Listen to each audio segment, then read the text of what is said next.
This is Farm Talk on Full Stroke Media. From the fields, farms, and rural communities that keep America moving. Hosted by Amy, one of the founders of the Veterans and Young Farmers Alliance. Protecting American farming, family farms, and the good Lord's lands for future generations to come. Powered by Full Stroke Media.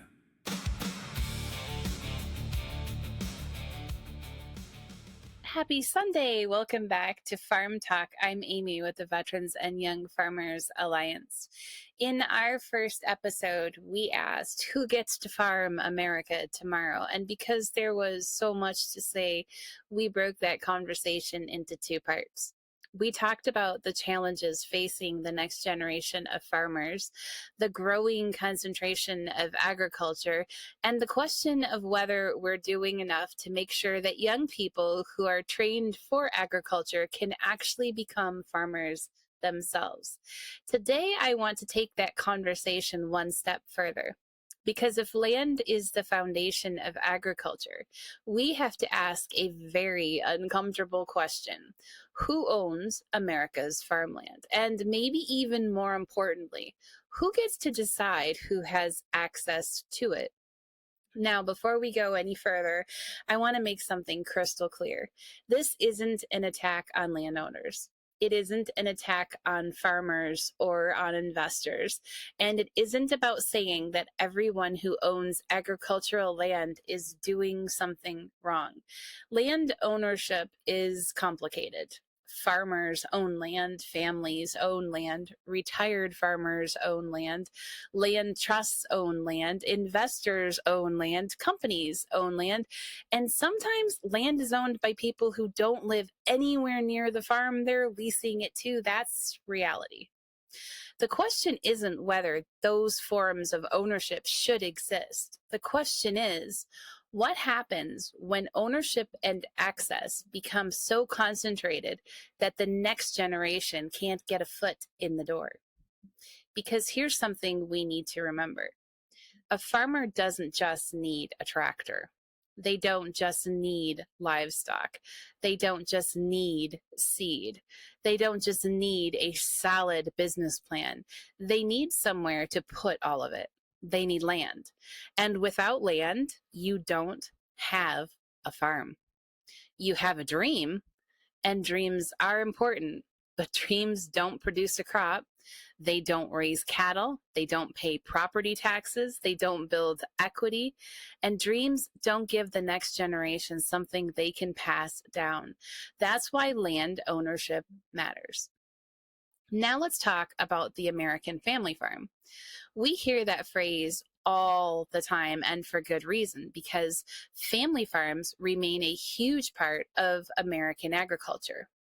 But there's a difference between saying that family farms represent the majority of farms and asking how much land different types of farms actually control, because not every family farm operates on the same scale. A family farm might be 20 acres. It might be 80 acres. It might be several hundred to several thousand acres, and they're all family farms. But their access to capital, equipment, markets, and land can be dramatically different, and that's where the conversation about concentration becomes important. Because when fewer operations control larger amounts of land, the barrier to entry can become much higher for someone trying to start from scratch. Imagine that you're 25 years old. You've worked on farms. Maybe you went to school for agriculture. Maybe you spent years gaining experience. Maybe you completed an internship. Maybe you learned livestock management, precision agriculture, and you understand farm accounting. Maybe you even know exactly what kind of farm you want to build, and you are ready. You're finally ready to take that first step. You start looking for land. And then you discover that the price of agricultural land has moved far beyond what you can realistically finance. So you look for another option. You look for a lease. Maybe you find one.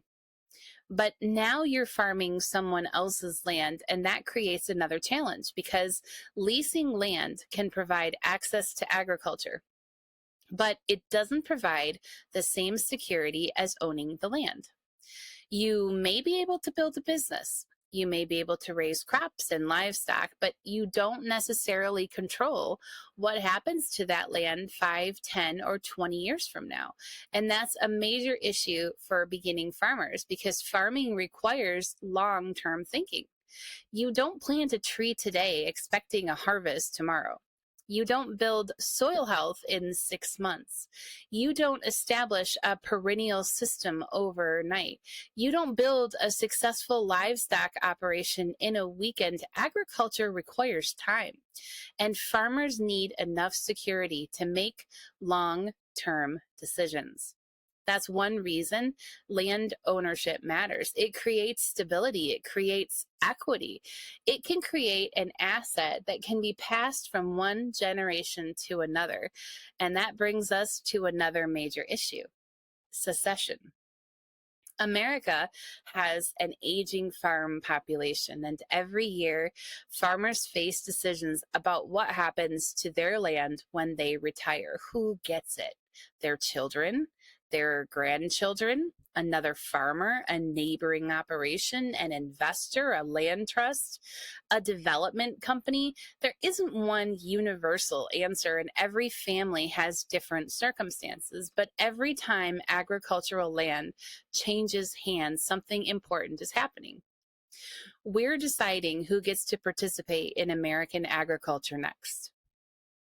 And that's why succession planning matters so much, because if we don't help farm families plan for the transition of their land, we can lose agricultural operations that might otherwise have continued for another generation. And sometimes the problem isn't that a young person doesn't want to farm.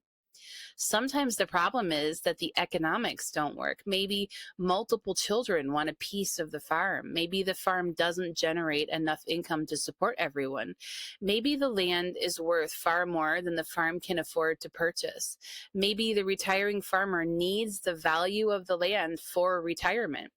Maybe there are estate or tax considerations. Maybe the next generation simply doesn't have enough capital. These are real problems, and they don't have simple answers, but they do deserve attention, because here's the question I keep coming back to. What happens when the people who want to farm can't afford the land, while the people who already control the land are getting older? Who steps into that gap? That's where we're going to pick up in part 2. I'm Amy with the Veterans and Young Farmers Alliance. This is Farm Talk, and we will be right back. Protecting American farming, family farms, and the good Lord's land for future generations to come. Powered by Full Stroke Media.